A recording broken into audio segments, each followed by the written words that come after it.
हम 15 साल से देख रहे हैं कि राजकुमार शर्मा जी कितने अच्छे तरीके से और कितने डेडिकेटेड तरीके से नवलगढ़ को खूबसूरत बनाने में लगे। मानती हूँ कि जो लोग आज निकल कर आए हैं चुनाव के दौड़ने वाली और अब वो निकल कर आ रहे हैं अपने वोट्स के लिए या अब दौड़ रहे हैं अपनी दौड़ में, आप उनसे कंपैरिजन करिए उस व्यक्ति का जो कोरोना काल में भी सजग थे, जो आज भी सजग हैं, और हर गांव को अगर आप बारीकी से देखेंगे, उनका अध्ययन करेंगे, तो आज हमारे गांव एक कॉलोनी का रूप ले रहे हैं। शहरों की जो पॉश कॉलोनीज होती हैं जहाँ सारी सुख सुविधाएं होती हैं हमारे पास, तो हमारे गांव वो रूप ले चुके हैं आज के टाइम पे। तो बिल्कुल आरोप लगाने चाहिए, प्रत्यारोप लगाना चाहिए। एक मजबूत विपक्ष का काम ही है कि अगर कोई कमी रह गई है तो पॉइंट आउट करना चाहिए। अगर विपक्ष मजबूत हो तो अच्छा। और सच बोले तो। अब झूठ बोल के आप ये कह दें कि अभी कोई ट्यूबवेल हुई है और आप ये कह दें तो मैंने करवाई है। प्लीज़ मैं जनता से ये दरखास्त करना चाहती हूँ कि आपको डिटेल में जाना चाहिए, आपको पता करना चाहिए और फिर बाद में एक आंकलन निकालना चाहिए। जस्ट बिकॉज कि आपके किसी जान पहचान वाले ने आपको ये कह दिया कि ये काम उसने करवाया, ऐसे करके आप वोट नहीं दे सकते। आपको पता करना चाहिए। और ये हमारे गाँव में बहुत ज़्यादा ट्रेंड में है कि काम कोई और करवा रहा है, क्रेडिट कोई और लेने में लगा हुआ है। ये 2 लाख लीटर की टंकी है और ये एक ऐसी टंकी बनने जा रही है कि बहुत सारे लोगों की ये गलतफहमी है कि ये जल जीवन मिशन के द्वारा है या फिर ये जेजेवाई में है या ये स्वजल योजना के अंदर है। तो एक डॉक्यूमेंट है जो मैंने मेरे पेज पे पोस्ट किया था और मैं आपसे रिक्वेस्ट करती हूँ कि आप भी इस वीडियो में उसे डालें। उसके अंदर क्लियरली सेकंड जो पॉइंट है उसके अंदर लिखा गया है कि ये जो टंकी बनने जा रही है ये राजस्थान में सिर्फ 3 ही टंकियाँ ऐसी मिली हैं और ये जल जीवन मिशन में नहीं आती, ये जेजेवाई में नहीं आती, ये स्वजल योजना में भी नहीं आती हैं। सो ये टंकी राजकुमार शर्मा जी करवा रहे हैं और कोई भी नहीं करवा रहा है जी। ये देखिए, अब अगर हम ना कई बार कुछ लोग ये भी क्वेश्चन करते हैं कि वहीं क्यों बन रहा है स्टेडियम और कहीं क्यों नहीं बन रहा। अभी हम देखते हैं अगर हम शहर में रह रहे होते तो सब कुछ हमारे नियर बाय नहीं होता, ठीक है। हमें कहीं ना कहीं तो एक डिस्टेंस जाना ही पड़ता है कहीं ना कहीं, तो स्टेडियम भी हमारे नज़दीक ही है। हमारे बच्चों को इतना असिस्टेंस मिलेगा, वरना ग्रामीण क्षेत्र के बच्चों के पास खेलने के लिए है क्या। आज वहाँ पे कोच अपॉइंट किया जाएगा, बच्चे खेल सकेंगे, हो सकता है आगे जाकर देश के लिए मेडल लेकर आए। ग्रामीण क्षेत्र में बीचों बीच ऐसा स्टेडियम होना मतलब सोने पे सुहागा है। ये काम मैं इसलिए करवा पा रही हूँ क्योंकि हमारे विधायक डॉक्टर राजकुमार शर्मा है। वो हमेशा कहते हैं कि मैं अगर विधायक हूँ तो नवलगढ़ का हर व्यक्ति विधायक है। तो बिल्कुल वो हमें विधायक की फील देते हैं। हम फ़ोन करते हैं, रिक्वेस्ट करते हैं और बस काम हमें मिल जाता है। वो झूठे वादे नहीं करते। 10 में से नंबर कुछ चीज़ें रिक्वेस्टेड है, कुछ चीज़ें बिना मांगी दी गई हैं, जैसे कि ओपन जिम में बिना मांगी दी गई है, इंदिरा गांधी रसोई बिना मांगे दी गई है। 2 लाख लीटर की टंकी हमने डिमांड नहीं करी थी। हमारी डिमांड थी कि हमको पानी का सोर्स अवेलेबल हो हमारे लिए। 2 लाख लीटर की टंकी उन्होंने पहले, इसका जो कुछ था रेशियो कम था, उन्होंने खुद इसको बढ़वाया है, तो ये बिना मांगे दी गया है। पुलिस स्टेशन बिना मांगे दिया गया है। तो मतलब मैक्स चीज़ है अगर मैं कहूँ तो वो बिना मांगे। जैसे रोड्स तो हमें बतानी पड़ती हैं क्योंकि वो नहीं जानते ना, फिर तो यानी 90% बिना मांगे दिया है, आप कह सकते हो ऐसा। नमस्कार दोस्तों, मेरा नाम अनिल शर्मा, प्रात समाचार देख रहे हैं। मेरे साथ हैं मोना राठौड़ जो पंचायत समिति सदस्य हैं नवलगढ़ के वार्ड नंबर 9 के। चुनाव आने वाले हैं और चुनाव में सभी लोग अपना अपना बताएंगे, तो मैंने सोचा कि मोना राठौड़ जी से पूछा जाए कि आपके एरिया में कितना काम हुआ है, किसने करवाया है। आपका बहुत बहुत स्वागत है। Thank you so much Anil ji. मैं राज समाचार का थैंक यू कहना चाहती हूँ कि मुझे अपनी बात रखने का आज आप मौका दे रहे हैं जी। जो भी काम हुआ है जनता पूछेगी कि क्या क्या काम करवाया है जी।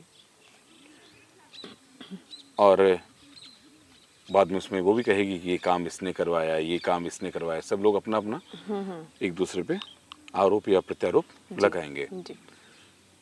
आप जब से बनी है पंचायत समिति सदस्य, गोठला के आसपास का जो भी आपके ओला की ढाणी वगैरह जो भी आपके एरिया में आता है, कितना काम हुआ है, किसने करवाया है? सबसे पहले तो मैं ये बताना चाहती हूँ कि लोकतंत्र है देश में, बहुत अच्छी बात है। लोकतंत्र इसलिए कि लोग अपने जो प्रतिनिधि हैं उनको चुने, और जनता को प्रतिनिधि भी चुनने का अधिकार इसलिए दिया गया है ताकि जनता पहले जाने, परखे, उससे काम करवाए और ये देखे कि वो काम करने योग्य है या नहीं, और फिर उसे मौका दें। हम 15 साल से देख रहे हैं कि राजकुमार शर्मा जी कितने अच्छे तरीके से और कितने डेडिकेटेड तरीके से नवलगढ़ को खूबसूरत बनाने में लगे हुए।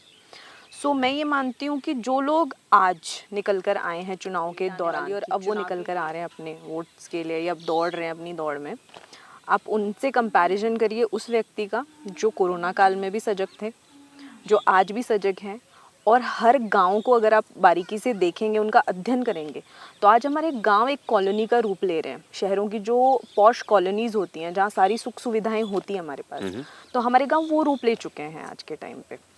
तो बिल्कुल आरोप लगाने चाहिए, प्रत्यारोप लगाना चाहिए। एक मजबूत विपक्ष का काम ही है कि अगर कोई कमी रह गई है तो पॉइंट आउट करना चाहिए। अगर विपक्ष मजबूत हो तो अच्छा। और सच बोले तो। अब झूठ बोल के आप ये कह दें कि अभी कोई ट्यूबवेल हुई है और आप ये कह दें तो मैंने करवाई है। प्लीज़ मैं जनता से ये दरखास्त करना चाहती हूँ कि आपको डिटेल में जाना चाहिए, आपको पता करना चाहिए और फिर बाद में एक आंकलन निकालना चाहिए। जस्ट बिकॉज कि आपके किसी जान पहचान वाले ने आपको ये कह दिया कि ये काम उसने करवाया, ऐसे करके आप वोट नहीं दे सकते। आपको पता करना चाहिए। और ये हमारे गाँव में बहुत ज़्यादा ट्रेंड में है कि काम कोई और करवा रहा है, क्रेडिट कोई और लेने में लगा हुआ है।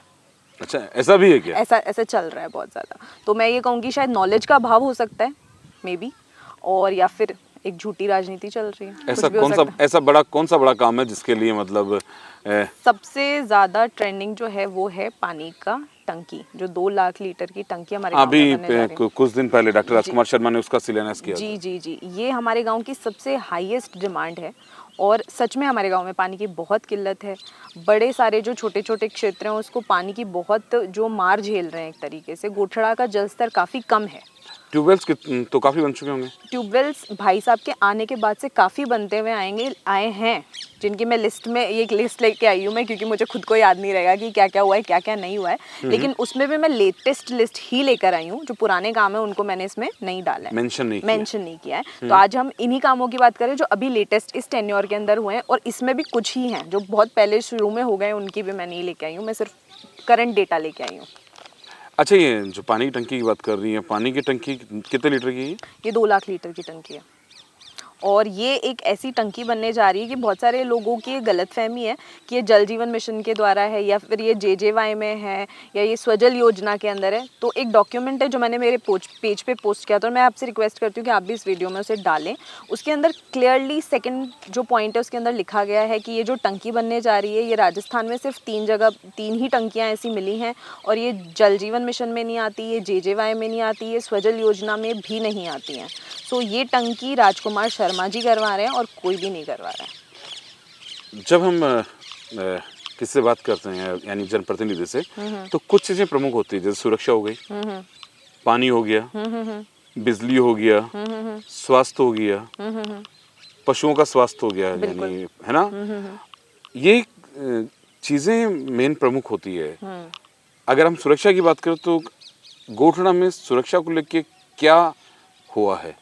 गोठड़ा के लिए ही नहीं, ये हमारे नवलगढ़ के 22 गांवों के लिए एक स्पेशल गिफ्ट राजकुमार शर्मा जी की तरफ से दिया गया है। मैं जैसे आपको बता रही हूँ कि पॉश कॉलोनी में जो होना चाहिए वो सब है हमारे गांव के अंदर। एक थाना है, एक हॉस्पिटल है, स्कूल है, हमारे पास में पशुओं के लिए चिकित्सालय है, हमारे पास में कृषि पर्यवेक्षक है। तो मैं डिटेल में इस पर स्टेप बाय स्टेप आऊँगी। लेकिन सबसे बड़ी चीज़ जो हमारे गाँव को मिली है, अगर वो बाकी गाँवों से हमारे गाँव को अलग करती है, वो है पुलिस स्टेशन, क्योंकि ये नवलगढ़ का तीसरा थाना हमें मिला है। हाँ, एक नवलगढ़ में, एक मुकंदगढ़ में की है। जी। अब कुछ लोग इस पे भी कटाक्ष करते हैं कि थाना गांव में नहीं होना चाहिए, इससे क्राइम बढ़ेगा। मैं ये मानती हूँ इससे क्राइम घटना चाहिए। क्राइम बढ़ने का पुलिस वाले आके थोड़ी क्राइम बढ़ाएंगे, वो तो कम ही करेंगे ना। सो इससे हमारे गांव में इसलिए इसको असिस्टेंस मिलेगा क्योंकि हम जानते हैं हमारे क्षेत्र में 3 बड़ी सीमेंट फैक्ट्री आने वाली हैं। अब ऑब्वियसली बाहर के लोग रोजगार लेने के लिए आएंगे, उसमें हर किस्म के लोग होंगे। हमने देखा कि अभी कुछ दिन पहले 3 मंदिरों में चोरी हुई है। उनके जो गुल्लक है, जो गल्ले हैं, वो तोड़ के पैसे निकाल लिए गए थे उसमें से। तो ये हमें सोचने पे मजबूर करता है कि कहीं ना कहीं लोगों को ये मौका मिल रहा है, ये कौन कर रहा है ये मालूम नहीं है। तो इस जगह ये असिस्टेंस मिला कि इस रोड पे पुलिस की गश्त लगेगी, लोगों में ये डर होगा कि यहाँ पुलिस स्टेशन है, हमें आसपास में ऐसा क्राइम नहीं करना है। और दूसरी चीज़, जैसा कि हमें मालूम है कि पहले हमारा थाना उदयपुर वाटी में आता था, अभी हमारा जियोग्राफिकल एरिया भी चेंज हुआ है, तो ये नीम का थाना जाना पड़ता है इन गाँवों को अगर हमें यहाँ थाना नहीं मिलता। तो जो ये 22 गांव हैं, इनको बहुत असिस्टेंस मिल गई। ये भाई साहब की दूरदर्शी सोच है। अगर ये आज थाना यहाँ पे नहीं आता तो इनको नीम का थाना अपनी प्रॉब्लम्स लेके जानी पड़ती। और कई ऐसी चीज़ें होती है जहाँ पर हमें उनकी असिस्टेंस चाहिए होती है, उनका फ़ोन कॉल ज़रूरी हो जाता है हमें, तो वो कैसे होता। तो ये बहुत हेल्प है हमारे लिए। अब आगे स्वास्थ्य की बात। जी, स्वास्थ्य के लिए हमने देखा था कि हमारे गाँव में जब भाई साहब पहली बार इलेक्शन जीत कर आए थे तभी हमें हॉस्पिटल मिल गया था। हॉस्पिटल में प्रॉपर सुख सुविधा है, प्रॉपर स्टाफ है। अगर रिक्वेस्ट की जाए तो हमें और असिस्टेंस मिल सकती है, लेकिन जितना अभी हमको काम चाहिए उतना हमारे पास सब है हॉस्पिटल के अंदर। और आसपास एरिया में? आसपास एरिया में हमारे ओड़ा की ढाणी में अभी जस्ट हमारे जो 31 को कार्यक्रम था उसमें ओड़ा की ढाणी में उप स्वास्थ्य केंद्र खुला है, तो ढाणी में भी उप स्वास्थ्य केंद्र है और हमारे गांव में भी हॉस्पिटल है। ये तो आपके मतलब जी मनुष्यों के स्वास्थ्य की हो गई। जी जी जी वो लोग जो खुल के बोल नहीं पाते हैं, जी। जो मूक कहें पशुओं की, उसके लिए क्या है यहाँ पे? उसके लिए भाई साहब ने इस टाइम भी प्रूफ करके दिखाया। जैसे कोरोना के टाइम पे भाई साहब खड़े मिले थे, वैसे ही जब गायों के लिए महामारी आई तब भी जो है भाई साहब ने काफ़ी पैसा डोनेट किया था नवलगढ़ में। राजस्थान सरकार ने भी उनके लिए इंश्योरेंस दिया है इस बारी। और इस बार हमारे गांव में ये हुआ है कि हमारे गांव में जो है कट करेंगे इसे, कहाँ चला यानी पढ़ना ही, इनको भी पढ़ना ही पड़ेगा क्योंकि काफ़ी चीज़ें हैं जो, हाँ तभी लिस्ट लिख के लेके आई हैं लिस्ट ये। लिख के लाई हूँ क्योंकि याद नहीं रहता इतना। तो हमारे गांव में जो है 2011 में सब सेंटर खुला था पशुओं के लिए, अच्छा। और 2013 में से हॉस्पिटल का रूप दिया गया, बड़े हॉस्पिटल का, और जल्द ही यहाँ पर भवन बन के तैयार हो जाएगा। यानी अगले साल भाई साहब आएंगे और पशुओं के लिए भी हमारे गाँव में हॉस्पिटल होगा। यानी पूरी वो है कि जी भाई साहब अगले साल आएंगे। बिल्कुल बिल्कुल आएंगे, और आने चाहिए। जो व्यक्ति काम कर रहा है, जो विकास कर रहा है, उस व्यक्ति को आना चाहिए। और न करे नारायण, अगर ऐसा कोई सोच रहा है कि ना आए तो हम लोग जो इतना आगे आए हैं ना, हम लोग 15 साल पीछे चले जाएंगे अगर ऐसा नहीं हुआ तो ऑब्वियसली अगर हमें विकास चाहिए, हमें हमारे बच्चों का फ्यूचर चाहिए, हमें अच्छी लाइफस्टाइल चाहिए, तो भाई साहब का आना इज़ वेरी इंपॉर्टेंट। पढ़ाई हमारे बच्चों के लिए बहुत इम्पोर्टेंट है। अभी हमने देखा कि भाई साहब के जो विज़न है एजुकेशन को लेकर के, क्योंकि व्यक्ति खुद एजुकेटेड है तो वो समझते हैं कि एजुकेशन की इम्पोर्टेंस क्या है। हमारे पास गवर्नमेंट कॉलेजेस हैं, परशुरामपुरा में भी गर्ल्स कॉलेज खुल गया है, संस्कृत कॉलेज खुल रहे हैं हमारे यहाँ पे।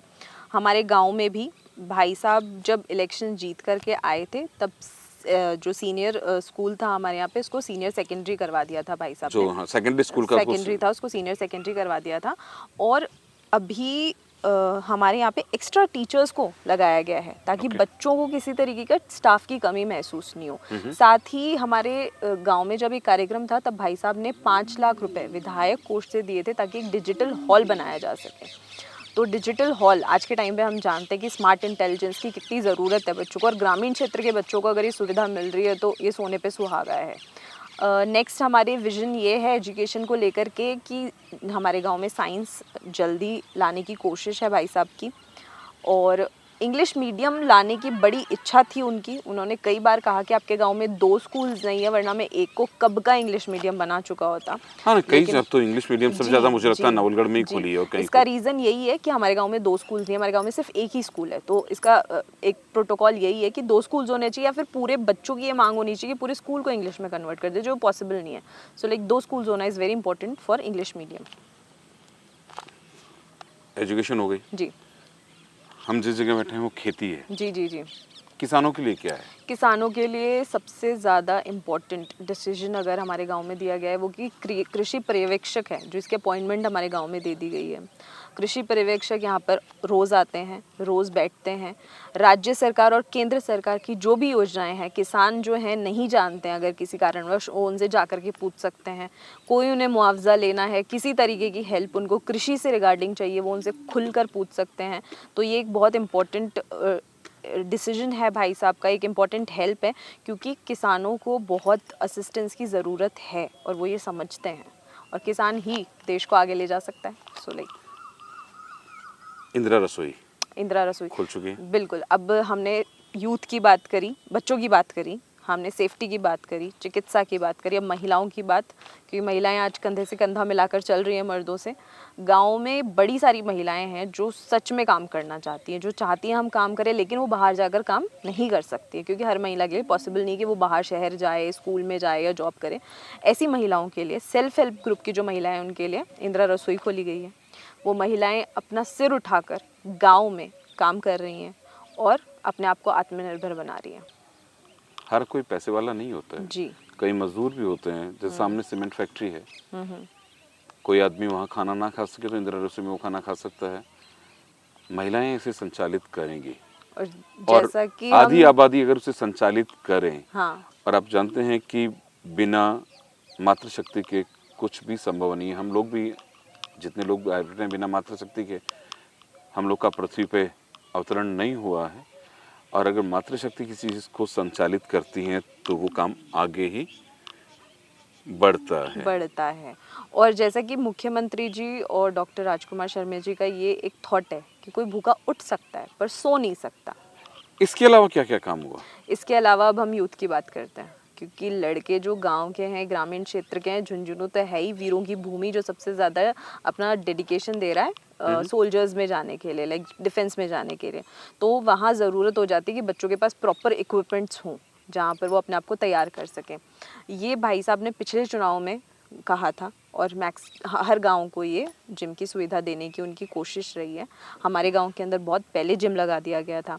युवा क्या यहाँ जिम आ लग चुका सकता है? है, जी जी, यहाँ युवा आ सकता है, आराम से अपने आप को ट्रेन कर सकता है और देश के भविष्य के अंदर अपना योगदान दे सकता है। इसके लिए आपको कोई चार्जेस नहीं देने, जिम नहीं जाना, कोई आपको पेमेंट नहीं करना है, लाइक फ्री ऑफ कॉस्ट, और आप अपना जिम कर सकते यानी हो। ओपन जिम है? ओपन जिम है, सबके लिए है, महिलाओं के लिए भी है, पुरुषों के लिए भी है और यूथ के लिए तो है ही। हाँ, महिलाओं के लिए तो बोलेंगे बोलेंगे, खुद भी महिला है ना, तो जी बोलेंगे बिल्कुल। बोलेंगे। आपके नज़दीक में स्टेडियम बन रहा है वो शानदार। जी, ये देखिए, अब अगर हम ना, कई बार कुछ लोग ये भी क्वेश्चन करते हैं कि वहीं क्यों बन रहा है स्टेडियम और कहीं क्यों नहीं बन रहा। अभी हम देखते हैं, अगर हम शहर में रह रहे होते तो सब कुछ हमारे नियर बाय नहीं होता, ठीक है, हमें कहीं ना कहीं तो एक डिस्टेंस जाना ही पड़ता है कहीं ना कहीं। तो स्टेडियम भी हमारे नज़दीक ही है, हमारे बच्चों को इतना असिस्टेंस मिलेगा, वरना ग्रामीण क्षेत्र के बच्चों के पास खेलने के लिए है क्या। आज वहाँ पे कोच अपॉइंट किया जाएगा, बच्चे खेल सकेंगे, हो सकता है आगे जाकर देश के लिए मेडल लेकर आए। ग्रामीण क्षेत्र में बीचों बीच ऐसा स्टेडियम होना मतलब सोने पे सुहागा है ये। आपको बता दें कि परशुरामपुरा में राष्ट्रीय स्तर का स्टेडियम तैयार हो रहा है, जहां बैडमिंटन कोर्ट या बेसबॉल कोर्ट या इतना कुछ मिलेगा। वहाँ पे साथ ही एक डिफेंस एकेडमी की तरह भी कार्य होगा, जहाँ बच्चे डिफेंस के लिए तैयारी कर सकेंगे। वहाँ कोच भी अपॉइंट होंगे, क्योंकि डॉक्टर राजकुमार शर्मा अपनी हर स्पीच में कहते हैं कि ऐसा स्टेडियम बनाऊंगा कि यहाँ बड़े मैच हो ना हो, लेकिन रणजी स्तर के मैच जरूर हो। जरूर। साथ ही वहाँ पे एक महिला कॉलेज भी ओपन हो चुका है। और मैं ये भी कहती हूँ ना कि शहरों में रहने पर भी कहाँ मिलती है ऐसे स्टेडियम्स वगैरह की फैसिलिटीज़, तो ग्रामीण क्षेत्र के बच्चों को इस तरीके की फैसिलिटी मिलना, मतलब उनका विजन कितना दूर का है, हम समझने की कोशिश करें तो। ये काम मैं इसलिए करवा पा रही हूँ क्योंकि हमारे विधायक डॉक्टर राजकुमार शर्मा हैं, वो हमेशा कहते हैं कि मैं अगर विधायक हूँ तो नवलगढ़ का हर व्यक्ति विधायक है। तो बिल्कुल वो हमें विधायक की फील देते हैं, हम फ़ोन करते हैं, रिक्वेस्ट करते हैं और बस काम हमें मिल जाता है। वो झूठे वादे नहीं करते। 10 में से नंबर कितने? राजकुमार शर्मा इज 10 में से 11 है उनको। 10 में से? जी जी, क्योंकि उनका डेडिकेशन, उनकी मेहनत, उनका मतलब कोई कंपैरिजन नहीं है। उनको मैं देखती हूँ काम करते हुए तो मैं सोचती हूँ कर कैसे लेते हैं ये। कुछ चीज़ें रिक्वेस्टेड है, कुछ चीज़ें बिना मांगी दी गई हैं, जैसे कि ओपन जिम में बिना मांगी दी गई है, इंदिरा गांधी रसोई बिना मांगे दी गई है। 2 लाख लीटर की टंकी हमने डिमांड नहीं करी थी, हमारी डिमांड थी कि हमको पानी का सोर्स अवेलेबल हो हमारे लिए। 2 लाख लीटर की टंकी उन्होंने, पहले इसका जो कुछ था रेशियो कम था, उन्होंने खुद इसको बढ़वाया है, तो ये बिना मांगे दी गया है। पुलिस स्टेशन बिना मांगे दिया गया है। तो मतलब मैक्स चीज़ है, अगर मैं कहूँ तो वो बिना मांगे। जैसे रोड्स तो हमें बतानी पड़ती हैं क्योंकि वो नहीं जानते ना फिर तो यानी 90% बिना मांगे दिया है। आप कह सकते हो ऐसा। मोना जी कह रही हैं कि 10% तो हम लोगों ने रिक्वेस्ट की और 90% डॉक्टर राजकुमार शर्मा ने हमें बिना मांगे दिया है। जी चलिए मैम, आपने और भी कुछ ऐसा है? जी जी बिल्कुल क्या है। अभी तो शुरू हुआ है। तो हमारे विधायक जी जो है लाइट्स लगवा रहे हैं हमारे गांव में, क्योंकि इट्स वेरी इंपॉर्टेंट। जब हम पॉश कॉलोनी की बात करते हैं तो लाइट्स होना इज वेरी तो हाई इंपॉर्टेंट। मास्क लाइट चाहिए। जी, ये पहले हमारे गांव में एक लग चुकी है। हाँ, वो भी मैंने देखा था कि डॉक्टर हाँ राजकुमार जी शर्मा जी ने जी, वाला उनके द्वारा ही लगवाई गई थी। अब 5 लाइट्स और हैं, उन्होंने नवलगढ़ के बहुत सारे गाँव में ये लाइट्स दी हैं। हमारे गाँव में भी ये लाइट्स अब लग जाएंगी। टेंडर प्रक्रिया हो चुकी है इसकी, ये लाइट्स लग जाएंगे हमारे गाँव में। एक हमने देखा है कि 21 करोड़ के बजट से झाझड़, गोठरा, परशुरामपुरा और धोलाखेड़ा की ये बढ़िया बहुत शानदार सड़क जो जा रही है, इससे कनेक्टिविटी इतनी स्मूथ हुई है, इतना क्विक आना जाना हुआ है, तो मतलब ये असिस्ट करता है व्यक्ति को कहीं ना कहीं। इसके बाद में कनेक्टिविटी की बात करते हैं तो रोड्स बहुत इम्पोर्टेंट बात, वो एक कहावत नहीं है कि सड़क तू अब आई है जब गांव पूरा गांव शहर जा चुका है, तो हमारे गांव में ऐसा नहीं है, हमारे गांव में शहर गांव आ रहा है। अब ये कह सकते हो लोग रिक्रूटमेंट के लिए गांव आ रहे हैं, कोई भी प्रॉब्लम हो कुछ भी, हमारे गांव में व्यापारी आ गए हैं बाहर से, तो हमारे गांव में हाँ, ऐसा सिस्टम नहीं रोड है। पे काफी दुकानें भी जी हैं जी बहुत, जी, हाँ। तो हमारे गांव में लोग शहर से गांव आ रहे हैं, तो ये system just because of doctor Rajkumar Sharma. तो मैं सड़कों की बात कर रही थी, तो स्वर्गीय श्री सम्मान सिंह जी के घर के पास से श्री किशन सिंह जी के घर तक एक रोड बनी है, उसका हमने अभी उद्घाटन किया था। मेन चौक गोठड़ा से नोरा होते हुए छत्रसाल की ढाणी तक एक सड़क बनी है, उसका भी हमने इनॉग्रेशन किया था। श्री मोहनलाल जांगीर जी के कारखाने से ओड़ा की ढाणी तक भी सड़क बनी है। ओड़ा की ढाणी से भैरोबास तक भी एक सड़क बनी है। हमारे गांव में बस स्टैंड बन रहा है, पॉश कॉलोनी का एक बहुत अच्छा एग्जाम्पल। फिर मैंने आपको कृषि पर्यवेक्षक बता दिया। फिर हम बात तो अब एक करेंगे, काम, हाँ, हाँ, और है अभी लाइक अच्छा। और है। तो हमारे गांव में ट्यूबवेल्स भी बनी है। अब जैसे मैंने आपको बताया कि पानी लाने के भरपूर प्रयास हुए थे, अभी एक बहुत बड़ा प्रॉब्लम था। अब प्रॉब्लम आप ऐसे समझे कि हमारे गांव में 4 ट्यूबवेल्स ड्राई चले गए थे और 3 ट्यूबवेल्स तो नोहरा हमारे गांव में है, वहाँ करवाए गए एक ही क्षेत्र में। मतलब ऐसा होता है ना कि आपके इतने फेल प्रयास हों तो मना कर देगा कोई व्यक्ति कि अब पानी नहीं निकल रहा, क्यों आपको पैसा लगाना है, लेकिन नहीं, उन्होंने एंड तक कोशिश करी है यहाँ पे। तो 3 ट्यूबवेल्स यहाँ कराई गई, ड्राई चली गई। कुमारवत बस्ती, इन्होंने बहुत सफ़र करा है पानी के लिए, इन्होंने एक ट्यूबवेल कराई गई, ड्राई गई। फिर इनके क्या करवाया हमने, एक और ट्यूबवेल हुई, भगवान की दया से उसमें पानी आया। 600 मीटर की पाइपलाइन डलवाई कुमावत बस्ती में। ये लोग 5 साल से पानी के लिए सफ़र कर रहे थे। मैं एक काम करता हूँ, अभी तक इतना ही रखता हूँ, क्योंकि आपकी लिस्ट देखकर तो मैं सोच रहा हूँ कि मेरा प्रोग्राम है ना 2 घंटे का हो जाएगा। हाँ, लेकिन ट्यूबवेल्स और है, ट्यूबवेल्स हाँ, और हुई है। ठीक है। और प्रोग्राम का नहीं, काफ़ी ज़्यादा काम है। तो मैं कह रहा हूँ अभी आपसे जरूर पूछूंगा। जी। जिस हिसाब से मोना राठौड़ कह रही हैं कि इतना सारा काम हो गया, मुझे लगता है कि आप सुनते सुनते बोर हो जाएंगे। इनसे फिर बात करेंगे और पूछेंगे और क्या काम हुए। चलिए मैम, आपने हमसे बात की, जी मैं रोक रहा हूँ आपको क्योंकि जी जी। आपने जो लिस्ट बताएंगे तो बात मुझे मालूम है कि अगर फिर तो मुझे अंधेरा भी होने जा रहा है। जी जी जी। चलिए, आपने हमसे बात की, बहुत बहुत थैंक यू। नहीं, आपका बहुत बहुत थैंक यू कि आपने मुझे लोगों तक ये बात पहुंचाने का मौका दिया कि हमारे गांव में इतना काम हो चुका है। चलिए, नमस्कार। Thank you.